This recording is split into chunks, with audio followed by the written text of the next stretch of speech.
शांति। ब्रह्मा कुमारी सुखधाम की तरफ से आप सभी ब्राह्मण परिवार को नए साल की बहुत बहुत मुबारक हो, मुबारक हो, मुबारक हो।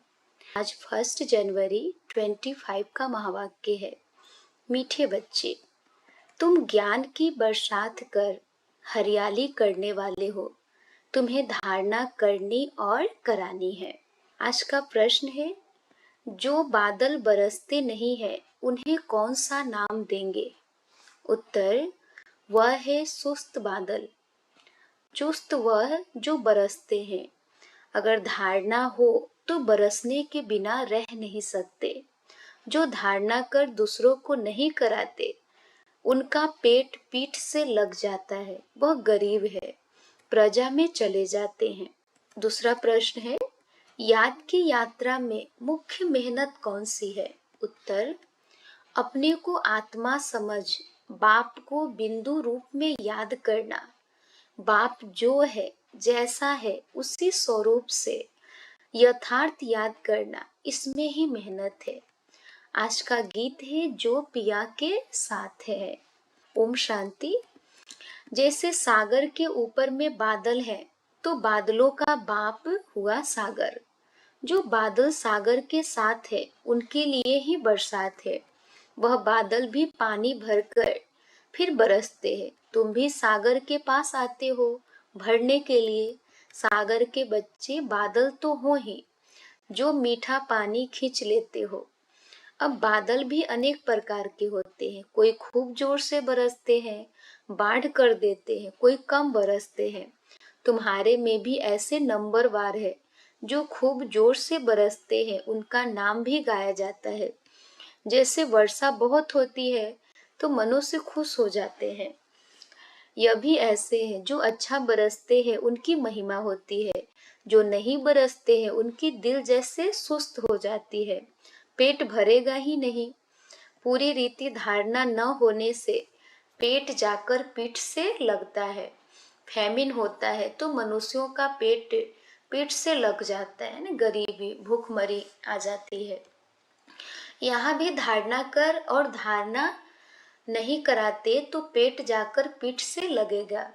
खूब बरसने वाले जाकर राजा रानी बनेंगे और वह गरीब, गरीब का पेट पीठ से रहता है। तो बच्चों को धारणा बड़ी अच्छी करनी चाहिए। इसमें भी आत्मा और परमात्मा का ज्ञान सहज है। तुम अब समझते हो, हमारे में आत्मा और परमात्मा दोनों का ज्ञान नहीं था, तो पेट पीठ से लग गया ना। मुख्य है ही आत्मा और परमात्मा की बात। मनुष्य आत्मा को ही नहीं जानते हैं, तो परमात्मा को फिर कैसे जान सकेंगे? कितने बड़े विद्वान पंडित आदि हैं, कोई भी आत्मा को नहीं जानते। अब तुमको मालूम हुआ है कि आत्मा अविनाशी है, उसमें 84 जन्मों का अविनाशी पाठ नुधा हुआ है, जो चलता रहता है। आत्मा अविनाशी तो पाठ भी अविनाशी है। आत्मा कैसा ऑलराउंड पाठ बजाती है, यह किसको पता नहीं है। वह तो आत्मा सो परमात्मा कह देते हैं। तुम बच्चों को आदि से लेकर अंत तक पूरा ज्ञान है। वह तो ड्रामा की आयु ही लाखों वर्ष कह देते। अभी तुमको सारा ज्ञान मिला है। तुम जानते हो, इस बाप के रचे हुए ज्ञान यज्ञ में यह सारी दुनिया स्वाहा होनी है। इसलिए बाप कहते हैं, देह सहित जो कुछ भी है यह सब भूल जाओ। अपने को आत्मा समझो, बाप को और शांति धाम स्वीट होम को याद करो। यह तो है ही दुख धाम। तुम्हारे में भी नंबरवार पुरुषार्थ अनुसार समझा सकते हैं। अभी तुम ज्ञान से तो भरपूर हो, बाकी सारी मेहनत है याद में। जन्म जन्मांतर का देह अभिमान मिटाकर देही अभिमानी बने, इसमें बड़ी मेहनत है। कहना तो बड़ा सहज है, परंतु अपने को आत्मा समझे और बाप को भी बिंदु रूप में याद करे, इसमें मेहनत है। बाप कहते हैं, मैं जो हूँ, जैसा हूँ, ऐसा कोई मुश्किल याद कर सकते हैं। जैसे बाप वैसे बच्चे होते हैं ना। अपने को जाना तो बाप को भी जान जाएंगे। तुम जानते हो, पढ़ाने वाला तो एक ही बाप है, पढ़ने वाले बहुत है। बाप राजधानी कैसे स्थापन करते हैं वह तुम बच्चे ही जानते हो। बाकी यह शास्त्र आदि सब है भक्ति मार्ग की सामग्री। समझाने के लिए हमको कहना पड़ता है, बाकी इसमें घृणा की कोई बात नहीं है। शास्त्रों में भी ब्रह्मा का दिन और रात कहते हैं, परंतु समझते नहीं। रात और दिन आधा आधा होता है। सीढ़ी पर कितना सहज समझाया जाता है। मनुष्य समझते हैं कि भगवान तो बड़ा समर्थ है, वह जो चाहे सो कर सकते हैं।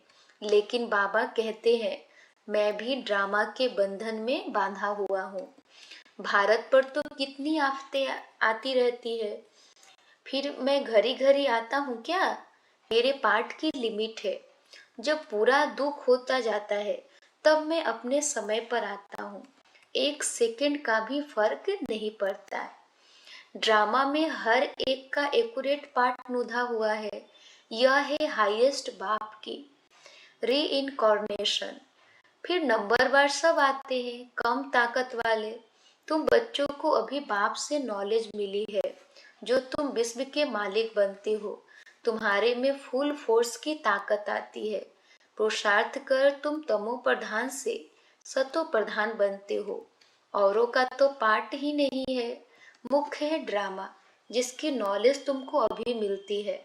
बाकी तो सब है मटेरियल, क्योंकि वह सब इन आंखों से देखा जाता है। वंडर ऑफ द वर्ल्ड तो बाबा है, जो फिर रास्ते भी स्वर्ग है, जिसको हेवन पैराडाइस कहते हैं। उनकी कितनी महिमा है। बाप और बाप की रचना की बड़ी महिमा है। ऊंचे ते ऊंच है भगवान। ऊंचे ते उच्च स्वर्ग की स्थापना बाप कैसे करते हैं, यह कोई भी कुछ भी नहीं जानते। तुम मीठे मीठे बच्चे भी नंबरवार पुरुषार्थ अनुसार जानते हो और उस अनुसार ही पद पाते हो। जिसने पुरुषार्थ किया वो ड्रामा अनुसार ही करते हैं। पुरुषार्थ बिगड़ तो कुछ मिल न सके, कर्म बिगड़ 1 सेकंड भी रह नहीं सकते। वह हठ योगी प्राणायाम चढ़ा लेते हैं, जैसे जड़ बन जाते हैं। अंदर परे रहते हैं, ऊपर मिट्टी जम जाती है।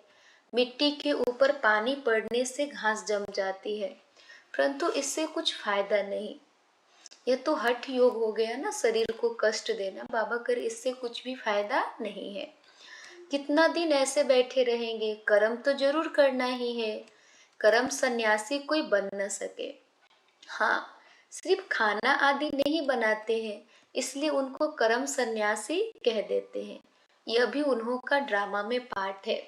यह निवृत्ति मार्ग वाले भी नहीं होते तो भारत की क्या हालत हो जाती। भारत नंबर 1 प्योर था। बाप पहले पहले प्योरिटी स्थापन करते हैं, जो फिर आधा कल्प चलती है। बरोबर सतयुग में एक धर्म एक राज्य था, फिर डीटी राज्य अब फिर से स्थापन हो रहा है। ऐसे अच्छे अच्छे स्लोगन बनाकर मनुष्यों को सुजाग करना चाहिए। फिर से डीटी राज्य भाग्य आकर लो। अभी तुम कितना अच्छी रीति समझते हो। श्री कृष्ण को श्याम सुंदर क्यों कहते हैं, यह भी अभी तुम जानते हो। आजकल तो बहुत ही ऐसे ऐसे नाम रख देते हैं। श्री कृष्ण से कंपटीशन करते हैं। तुम बच्चे जानते हो पतित राजाएं कैसे पावन राजाओं के आगे जाकर माथा टेकते हैं, परंतु जानते थोड़े ही है। तुम बच्चे जानते हो जो पूज्य थे वही फिर पुजारी बन जाते हैं। अभी तुम्हारी बुद्धि में सारा चक्र है। यह भी याद रहे तो अवस्था बड़ी अच्छी रहे, परंतु माया सिमरन करने नहीं देती है, भुला देती है। सदैव हर्षित मुख अवस्था रहे तो तुमको देवता कहा जाए। लक्ष्मी नारायण का चित्र देख कितना खुश होते हैं। राधे कृष्ण अथवा राम आदि को देख कितना खुश नहीं होते हैं, क्योंकि श्री कृष्ण के लिए शास्त्रों में हंगामे की बातें लिख दी है। यह बाबा बनता भी श्री नारायण है ना।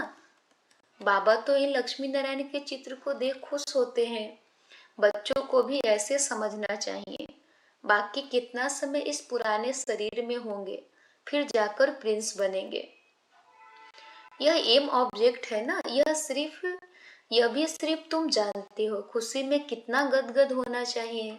जितना पढ़ेंगे उतना ऊंच पद पाएंगे। पढ़ेंगे नहीं तो क्या पद पाएंगे। कहाँ विश्व के महाराजा महारानी, कहाँ साहूकार, प्रजा में नौकर चाकर, सब्जेक्ट तो एक ही है, सिर्फ मन मना भव मध्याजी भव। अल्फ और बे, याद और ज्ञान, इनको कितनी खुशी हुई। अल्फ को अल्लाह मिला, बाकी सब दे दिया। कितनी बड़ी लॉटरी मिल गई, बाकी क्या चाहिए। तो क्यों ना बच्चों के अंदर में खुशी रहनी चाहिए। इसलिए बाबा कहते हैं ऐसा ट्रांसलाइट का चित्र सबके लिए बनवाए जो बच्चे देखकर खुश होते रहे। शिव बाबा ब्रह्मा द्वारा हमको यह वर्षा दे रहे हैं। मनुष्य तो कुछ नहीं जानते, बिल्कुल ही तुच्छ बुद्धि है। अभी तुम तुच्छ बुद्धि से स्वच्छ बुद्धि बन रहे हो, सब कुछ जान गए हो और कुछ पढ़ने की दरकार नहीं। इस पढ़ाई से तुमको विश्व की बादशाही मिलती है। इसलिए बाप को नॉलेजफुल कहते हैं। मनुष्य फिर समझते हैं, हर एक की दिल को जानते हैं, परंतु बाप तो नॉलेज देते हैं। टीचर समझ सकते हैं, फलाना पढ़ते हैं, बाकी सारा दिन यह थोड़े ही बैठ देखेंगे कि इनकी बुद्धि में क्या चलता है। यह तो वंडरफुल नॉलेज है। बाप को ज्ञान का सागर, सुख शांति का सागर कहा जाता है। तुम भी अभी मास्टर ज्ञान सागर बनते हो, फिर यह टाइटल उड़ जाएगा, फिर सर्वगुण संपन्न 16 कला संपूर्ण बनेंगे। यह है मनुष्यों का उच्च मर्तबा। इस समय यह है ईश्वरीय मर्तबा। कितनी समझने और समझाने की बातें हैं। लक्ष्मी नारायण का चित्र देख बड़ी खुशी होनी चाहिए। हम अभी विश्व के मालिक बनेंगे। नॉलेज से ही सब गुण आते हैं। अपना एम ऑब्जेक्ट देखने से ही रिफ्रेशमेंट आ जाती है। इसलिए बाबा कहते हैं यह लक्ष्मी नारायण का चित्र तो हर एक के पास होना चाहिए।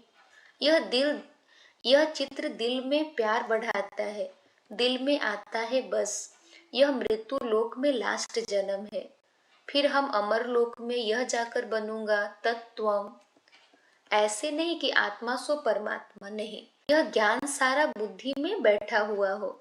जब भी किसी को समझाते हो बोलो, हम कभी भी कोई से भीख नहीं मांगते। प्रजापिता ब्रह्मा के बच्चे तो बहुत है, हम अपने ही तन मन धन से सेवा करते हैं। ब्राह्मण अपनी कमाई से ही यज्ञ को चला रहे, शूद्रों के पैसे नहीं लगा सकते। ढेर बच्चे हैं, वह जानते हैं जितना हम तन मन धन से सर्विस करेंगे, सरेंडर होंगे, उतना पद पाएंगे। जानते हैं बाबा ने बीज बोया है तो यह लक्ष्मी नारायण बनते हैं। पैसे यहाँ काम में तो आने नहीं है, क्यों न इस कार्य में लगा दे। फिर क्या सरेंडर होने वाले भूख मरते हैं क्या। बहुत संभाल होती रहती है। बाबा की कितनी संभाल होती रहती है। यह तो शिव बाबा का रथ है ना, सारे वर्ल्ड को हेवन बनाने वाला है। यह हसीन मुसाफिर है। परमपिता परमात्मा तो आकर सबको हसीन बनाते हैं। तुम सावरे से गोरा हसीन बनते हो ना, कितना सलोना साजन है, आकर सबको गोरा बनाते हैं। उन पर तो कुर्बान जाना चाहिए, याद करते रहना चाहिए। जैसे आत्मा को देख नहीं सकते, जान सकते हैं, वैसे परमात्मा को भी जान सकते हैं। देखने में तो आत्मा परमात्मा दोनों एक जैसे बिंदु है, बाकी तो सारी नॉलेज है। यह बड़ी समझ की बातें है। बच्चों की बुद्धि में यह नोट रहनी चाहिए। बुद्धि में नंबरवार पुरुषार्थ अनुसार धारणा होती है। डॉक्टर लोगों को भी दवाइयाँ याद रहती है ना, ऐसे नहीं कि उस समय बैठ किताब देखेंगे। डॉक्टरी की भी पॉइंट्स होती है, बैरिस्ट्री की भी पॉइंट्स होती है। तुम्हारे पास भी पॉइंट्स है, टॉपिक्स है जिस पर समझाते हैं। कोई पॉइंट किसको फायदा कर लेती है, कोई को किस पॉइंट से तीर लग जाता है। पॉइंट तो बहुत ढेर की ढेर है। जो अच्छी रीति धारण करेंगे वो अच्छी रीति सर्विस कर सकेंगे। आधा कल्प में महारोगी पेशेंट है, आत्मा पतित बनी है, उनके लिए एक अविनाशी सर्जन दवाई देते हैं। वह सदैव सर्जन ही रहते, कभी बीमार होते नहीं। और तो सब बीमार पड़ जाते हैं। अविनाशी सर्जन एक ही बार आकर मन मना भव का इंजेक्शन लगाते हैं। कितना सहज है। चित्र को पॉकेट में रख दो सदैव। बाबा नारायण का पुजारी था तो लक्ष्मी का चित्र निकाल अकेला नारायण का चित्र रख दिया। अभी पता पड़ता है जिसकी हम पूजा करते थे वह अब बन रहे हैं। लक्ष्मी को विदाई दे दी तो यह पक्का है हम लक्ष्मी नहीं बनूंगा। लक्ष्मी बैठ पैर दबाए यह अच्छा नहीं लगता था। उनको देखकर पुरुष लोग स्त्री से पैर दबवाते हैं, वहां थोड़े ही लक्ष्मी ऐसे पैर दबाएगी। यह रस्म रिवाज वहां होती नहीं। यह रस्म रावण राज्य की है। इस चित्र में सारी नॉलेज है, ऊपर में त्रिमूर्ति भी है। इस नॉलेज को सारा दिन सिमरन कर बड़ा वंडर लगता है। भारत अब स्वर्ग बन रहा है। कितनी अच्छी समझानी है। पता नहीं मनुष्यों की बुद्धि में क्यों नहीं बैठता है। आग बड़े जोर से लगेगी, भंबोर को आग लगनी है। रावण राज्य तो जरूर खलास होनी चाहिए। यज्ञ में भी पवित्र ब्राह्मण चाहिए। यह बड़ा भारी यज्ञ है सारे विश्व में प्योरिटी लाने का। वो ब्राह्मण भी भल ब्रह्मा की औलाद कहलाते हैं, परंतु वह तो कुख वंशावली है। ब्रह्मा की संतान तो पवित्र मुख वंशावली थे ना, तो उन्हों को यह समझाना चाहिए। अच्छा, मीठे मीठे सिकिलधे बच्चों प्रति माता पिता बाप दादा का याद प्यार और गुड मॉर्निंग। रूहानी बाप की रूहानी बच्चों को नमस्ते। हम रूहानी बच्चों की रूहानी माता पिता बाप दादा को याद प्यार गुड मॉर्निंग और नमस्ते नमस्ते नमस्ते। धारणा के लिए मुख्य सार है। पहला नंबर, स्वच्छ बुद्धि बन वंडरफुल ज्ञान को धारण कर बाप समान मास्टर ज्ञान सागर बनना है। नॉलेज से सर्वगुण स्वयं में धारण करने हैं। 2 नंबर है, जैसे बाबा ने तन मन धन सर्विस में लगाया, सरेंडर हुए, ऐसे बाप समान अपना सब कुछ ईश्वरीय सेवा में सफल करना है। सदा रिफ्रेश रहने के लिए एम ऑब्जेक्ट का चित्र साथ में रखना है। आज का वरदान है, एक रस स्थिति द्वारा सदा एक बाप को फॉलो करने वाले प्रसन्नचित्त भव। एक रस स्थिति द्वारा सदा एक बाप को फॉलो करने वाले प्रसन्नचित्त भव। स्पष्टीकरण है, आप बच्चों के लिए ब्रह्मा बाप की जीवन एक्यूरेट कंप्यूटर है। जैसे आजकल कंप्यूटर द्वारा हर एक प्रश्न का उत्तर पूछते हैं, ऐसे मन में जब भी कोई प्रश्न उठता है तो क्या क्यों कैसे के बजाय ब्रह्मा बाप के जीवन रूपी कंप्यूटर से देखो। क्या और कैसे का क्वेश्चन ऐसे में बदल जाएगा। प्रश्न चित्त के बजाय प्रसन्नचित्त बन जाएंगे। प्रसन्नचित्त अर्थात एकरस स्थिति में एक बाप को फॉलो करने वाले। आज का स्लोगन है, आत्मिक शक्ति के आधार पर सदा स्वस्थ रहने का अनुभव करो। शेष नोट, सभी ब्रह्मावत्स 1 जनवरी से 31 जनवरी 2025 तक विशेष अंतर्मुखता की गुफा में बैठ योग तपस्या करते हुए पूरे विश्व को अपनी शक्तिशाली मनसा द्वारा विशेष सकाश देने की सेवा करना जी। इसी लक्ष्य से इस मास के पत्र पुष्प में जो अव्यक्त इशारे भेजे गए हैं वह पूरे जनवरी मास में मुरली के नीचे भी लिख रहे हैं। आप सभी इन पॉइंट्स पर विशेष मनन चिंतन करते हुए मनसा सेवा के अनुभवी बने। अव्यक्त इशारे हैं, अपनी शक्तिशाली मनसा द्वारा सकाश देने की सेवा करो। अपनी शक्तिशाली मनसा द्वारा सकाश देने की सेवा करो। आप शांति दूत बच्चे कहाँ भी रहते चलते फिरते सदा अपने को शांति दूत समझकर चलो। जो स्वयं शांत स्वरूप शक्तिशाली स्वरूप में स्थित होंगे वह दूसरों को भी शांति और शक्ति की सकाश देते रहेंगे। ओम शांति।